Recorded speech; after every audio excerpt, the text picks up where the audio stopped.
Friends, स्वागत करता हूं मैं अपने यूट्यूब चैनल पे। आज आरआरबी ग्रुप डी यानी रेलवे ग्रुप डी का ये हमारा 21वां वीडियो है जिसमें आप लोग देख सकते हैं। ये काफ़ी इंपॉर्टेंट क्वेश्चन है और इसमें हम लोग 15 क्वेश्चन पे चर्चा करते हैं। जितनी भी वीडियो रहती है इसमें हम लोग 15 क्वेश्चन पे चर्चा करते हैं और जिसमें जीके, जीएस, रीजनिंग और आपके मैथ के क्वेश्चन सारे मिलते हैं आपको। ठीक है, तो आपको क्या करना है, अगर वीडियो अच्छी लगती है तो उसको लाइक कीजिए, शेयर कीजिए, सब्सक्राइब कीजिए चैनल को और वीडियो को जरूर लाइक कीजिएगा ताकि इन्फॉर्मेशन आपको मिलती रहे। ठीक है, तो आइए देखते हैं कि कौन कौन से क्वेश्चन इस वीडियो में आपको देखने को मिलने वाले हैं। देखिए, पहला क्वेश्चन आप स्क्रीन पे दिख रहा है। कह रहा है कि दिए गए बेन आरेख का ध्यानपूर्वक अध्ययन करें और नीचे दिए गए प्रश्न का उत्तर दें। कह रहा है विभिन्न भागों में दी गई संख्याएं उन बच्चों की संख्या को दर्शाती है जो डे केयर में किसी विशेष खिलौने के साथ खेलते हैं। तो देखिए, बारबी डॉल हो गया, लेगो ब्लॉक्स हो गया और रेसिंग कार हो गया। तो ये तो इनका गेम का नाम दिया गया है। साथ में कह रहा है कि ऐसे कितने बच्चे हैं जो न तो बारबी डॉल से खेलते हैं और न ही रेसिंग कार से खेलते हैं। तो इसमें से देखिए, ये जितने भी बच्चे हैं ये क्या करते हैं, बारबी डॉल और रेसिंग गेम यहाँ से 21 और 10 से खेलते हैं, लेकिन जो 41 है ये आपका लेगो ब्लॉक से ही खेलते हैं। तो ऑप्शन नंबर दूसरा आपका राइट आंसर होगा, यानी 41 आपका करेक्ट आंसर होगा। ठीक है, अगला क्वेश्चन है, कह रहा है साइन आई और साइन आर का अनुपात क्या कहलाता है। तो ये अपवर्तनांक कहलाता है। क्या कहलाता है? अपवर्तनांक। यानी आई बटा आर बराबर क्या होता है? अपवर्तनांक होता है। ठीक है, यानी आई बराबर क्या, आई बटे आर का मतलब क्या होता है? अपवर्तनांक होता है। ऑप्शन नंबर पहला आपका करेक्ट आंसर होगा। अगला क्वेश्चन है, कह रहा है एक 8 भुजाओं वाले बहुभुज के अंतःकोणों का अनुपात 1:3:4:6:7:11:13:15 है। तो इस बहुभुज में सबसे बड़े अंतःकोण का माप ज्ञात कीजिए। तो देखिए, बहुभुज कितना है, वो 8 भुजाओं का बहुभुज है। तो आपको इस तरह से बना लेना है। ठीक है, देखिए इस तरह से आपका बहुभुज बनेगा, ध्यान से बनाइएगा आप लोग।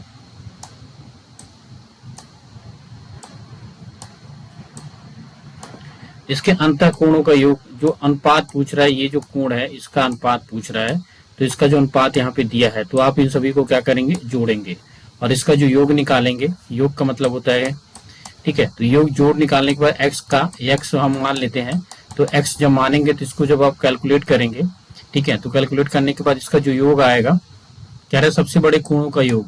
आपको पता है कि जो गोला होता है, ठीक है, इसका जो कोण होता है वो 360 डिग्री होता है। ठीक है, तो इसी तरह से ये भी होगा। तो ऑप्शन में क्या होगा, राइट आंसर आपका होगा 270 डिग्री होगा। कौन सा होगा? 270 डिग्री। सबसे बड़ा जो कोण होगा वो 270 होगा। अगला क्वेश्चन है, कह रहा है अनाक्सी श्वसन के दिए गए चरण को पूर्ण कीजिए। ग्लूकोज है C6H12O6, ठीक है, फिर कार्बन डाइऑक्साइड और CO2 प्लस ऊर्जा। तो देखिए यहाँ पे आपको क्या करना होगा, एथेनॉल आपको टूटेगा। क्या किसमें टूटेगा? देखिए, ये तो आपका कार्बन डाइऑक्साइड हो गया और ये ऊर्जा बाहर निकल गई, लेकिन यहाँ पे एथेनॉल आपका बनेगा C2H5OH। ठीक है, तो एथेनॉल आएगा, पानी आएगा नहीं, क्योंकि इसको हमें क्या करना है, पूरा करना है। पूरा करने के लिए हमें एथेनॉल से यहाँ पे एथेनॉल डालना पड़ेगा। ठीक है, तो ऑप्शन नंबर दूसरा आपका राइट आंसर होगा। अगला क्वेश्चन है, कह रहा है उन संख्याओं का चयन कीजिए जो दी गई श्रेणी में प्रश्न चिन्ह के स्थान पर आएगी। तो देखिए, कह रहा है 13, 31, 729, 343, 125। तो देखिए, ये किसी न किसी संख्याओं का क्यूब है, आपको देखने से ही लग रहा है। अगर मान लीजिए इस ऑप्शनों को नहीं समझ सकते हैं तो आपको मैं बता दूं, यहाँ पे पहला ऑप्शन तो राइट आंसर दे दिया है 27 है, लेकिन ये किसी न किसी का क्यूब है। जैसे ये 5 का क्यूब हो गया, ठीक है, तो 5 का क्यूब कैसे करेंगे, 5 बजे 25 पंजे 125 हो गया। ठीक है, ये उसी तरह से क्यूब होगा, ये उसी तरह का, मतलब ये समझ लीजिए ये विषम संख्याओं का क्यूब चल रहा है। ठीक है, तो जब क्यूब करेंगे तो आपका ये किसका होगा, ये 3 का क्यूब होगा। किसका होगा? 3 का क्यूब करेंगे, यानी 3 त्रिक का 9 त्रिक 27 हो जाएगा आपका, यानी 3 का जो क्यूब होगा वो 27 होगा। ठीक है, तो ऑप्शन नंबर पहला आपका राइट आंसर होगा। अगला क्वेश्चन है, कह रहे निम्नलिखित में से कौन पश्चिमी विक्षोभ को भूमध्य सागरीय क्षेत्र से भारतीय उपमहाद्वीप में लाने के लिए जिम्मेदार है। तो जेट धाराएं। कौन सी धाराएं? जेट धाराएं। ऑप्शन नंबर दूसरा आपका राइट आंसर होगा, जेट धाराएं। अगला क्वेश्चन है, कह रहा है मानव रक्त के निर्माण के लिए निम्न इनमें से किसकी आवश्यकता होती है। तो देखिए मानव रक्त का जो निर्माण होता है वो लौह यानी आयरन से ही उत्पन्न होता है, ठीक है। और आयरन आपको पता है कि पालक में सबसे ज्यादा आयरन पाया जाता है, तो हमें पालक के जो है साग वगैरह खाने चाहिए। तो ऑप्शन नंबर तीसरा आपका राइट आंसर होगा। अगला क्वेश्चन है, कह रहे भारी व्यायाम के दौरान जब ऊर्जा की मांग अधिक होती है लेकिन ऊर्जा उत्पन्न करने के लिए ऑक्सीजन की आपूर्ति सीमित होती है, तो मांसपेशियों की कोशिकाओं को दर्शाती है। किसको दर्शाती है? ये लैक्टिक अम्ल के निर्माण को दर्शाती है। किसका करती है? लैक्टिक अम्ल के निर्माण को क्या करती है? दर्शाती है। अगला क्वेश्चन है, कह रहा है 6 लड़कियां V M S E N और सी एक वृत्ताकार मेज के परिध केंद्र की ओर मुख करके और एक दूसरे के सामने बैठी हैं, दूरी पे बैठी हैं, लेकिन उनका इस प्रकार क्रम अनिवार्य नहीं है। देखिए ये गोला है और ये केंद्र है आपका। इस केंद्र में क्या कर रही है लड़कियां बैठी, कह रहा है ई सी के बाईं ओर दूसरे स्थान पर बैठा है। ई जो है वो सी के बाईं ओर, मान लीजिए सी यहाँ पे है और ये क्या है, यहाँ पे ई हो गया दूसरे स्थान पे, तो पहला स्थान पे यहाँ पे कोई होगा, ठीक है। एस वी के दाईं ओर और दूसरे स्थान पर है। एस जो है वो एस वी, ये मान लीजिए वी यहाँ है, ठीक है, तो एस यहाँ पे होगा और साथ में दूसरा स्थान है, तो यहाँ पे पहले यहाँ पे छठे स्थान पे कोई और होगा। सी वी के बाईं ओर ठीक बगल में है, सी जो है वी के बाईं ओर ठीक बगल में है, ठीक है। कह रहा है एन ई के बाईं ओर है, एन ई के बाईं ओर दूसरे स्थान पे बैठा है, एन ई के बाईं ओर दूसरे स्थान पे बैठा है, तो एन यहाँ पे आ गया। कह रहा है सी के बाईं ओर ठीक है, उनमें कौन बैठा है, तो एम बैठा है। एक ही अक्षर बच गया आपका, तो आपका कौन सा होगा? एम होगा। ऑप्शन नंबर चौथा आपका राइट आंसर होगा, ठीक है। अगला क्वेश्चन है, कह रहा है 3 कथन और उसके बाद 3 निष्कर्ष 1, 2 और 3 दिए गए हैं। कथनों को सत्य मानते हुए विचार करें, भले ही वे सामान्यतः ज्ञात तथ्यों के भिन्न प्रतीत होते हैं, और बताएं कि कौन से निष्कर्ष तार्किक रूप से दिए गए कथनों का पालन करते हैं। कथन दिया, कह रहा है कुछ बैल मोर हैं। देखिए हम यहाँ पे बनाएंगे पहले कुछ बैल, तो यहाँ पे क्या करेंगे हम लोग, कुछ मोर बना लेंगे। यहाँ पे कुछ बैल क्या है? मोर है। सभी मोर चीते हैं, सभी मोर हम क्या कर लेंगे यहाँ पे? चीते कर लेते हैं। सभी चीते घोड़े हैं, सभी चीते क्या हैं? यहाँ पे घोड़े भी कर लेते हैं हम लोग, ठीक है। तो निष्कर्ष में क्या कह रहा है? निष्कर्ष में कह रहा है कि कुछ घोड़े मोर हैं, कुछ घोड़े क्या है? मोर हैं, कुछ चीते मोर हैं, वो भी हैं, और सभी मोर घोड़े हैं।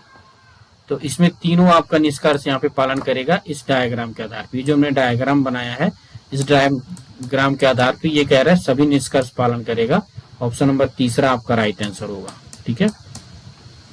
अगला क्वेश्चन है, कह रहा है समीकरण, कह रहा है 6p² minus 5p minus 6 equal to 0 के मूल ज्ञात कीजिए। तो ये द्विघात समीकरण, इसको सॉल्व करना है आपको। कैसे सॉल्व करेंगे? तो सॉल्व करेंगे आपको 6 यहाँ पे p², ठीक है, माइनस 5p और फिर माइनस क्या है 6 इक्वल टू 0। तो इसको तोड़ देंगे आप 2 भागों में, तो 2 भागों में क्या जोड़ेंगे आप? 3, और माइनस क्या जोड़ेंगे आप लोग? 2 और 3 करेंगे तो जाएगा 6p माइनस 2p और माइनस 3p माइनस 6, ठीक है। इसमें से कॉमन लेंगे आप, 2 कॉमन ले लीजिए, तो बचेगा कितना? सॉरी, यहाँ पे आप p कॉमन लेंगे तो बचेगा आपका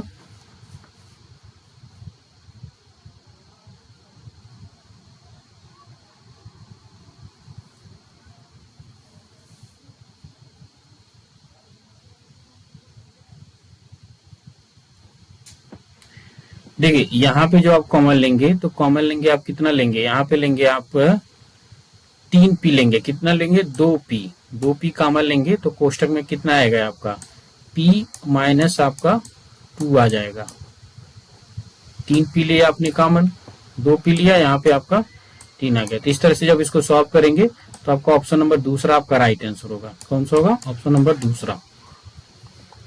अगला क्वेश्चन है, कह रहे हैं निम्नलिखित आरेख को ध्यानपूर्वक अध्ययन करें और उनके आधार पर पूछे गए प्रश्नों का उत्तर दें। विभिन्न भागों में दी गई जानकारी आइसक्रीम विभिन्न फ्लेवर प्रसाद पसंद करने वाले व्यक्तियों की संख्या को निरूपित करता है। तो देखिए यहाँ पे मिंट हो गया, वनीला हो गया, केसर हो गया। तो ये जो दिया है ये आपके आइसक्रीम के फ्लेवर हैं। कह रहा है कितने व्यक्ति मिंट फ्लेवर वाली आइसक्रीम पसंद करते हैं किंतु केसर फ्लेवर वाली आइसक्रीम पसंद नहीं करते हैं। मिंट को पसंद करते हैं कौन सा, 21 होगा, ठीक है। 21 के बाद आपका 41 होगा, 20 क्योंकि 20 जो वनीला को भी पसंद करते हैं लेकिन इसको नहीं पसंद करते, तो 20 और आपका 21 कितना हो गया, 41। तो जोड़ दीजिए तो कितना हो जाएगा आपका, 41 हो जाएगा। तो ऑप्शन नंबर कौन सा है, चौथा आपका राइट आंसर होगा, ठीक है। अगला क्वेश्चन है, कह रहा है यदि कह रहा है एक व्यक्ति एक्स पूर्व की ओर 45 मीटर चलता है। देखिए यहां से पूर्व की ओर चल रहा है कितना, 45 मीटर चल रहा है, 45 मीटर चला, ठीक है। फिर वह बाएं मुड़ता है, बाएं मुड़ेगा तो इधर जाएगा, 40 मीटर चलता है, कितना चला, 40 मीटर। फिर कह रहा है कि वह दाएं मुड़ता है, दाएं मुड़ा इधर चला, कह रहा है 90 मीटर चला, कितना चला, 90 मीटर चलता है।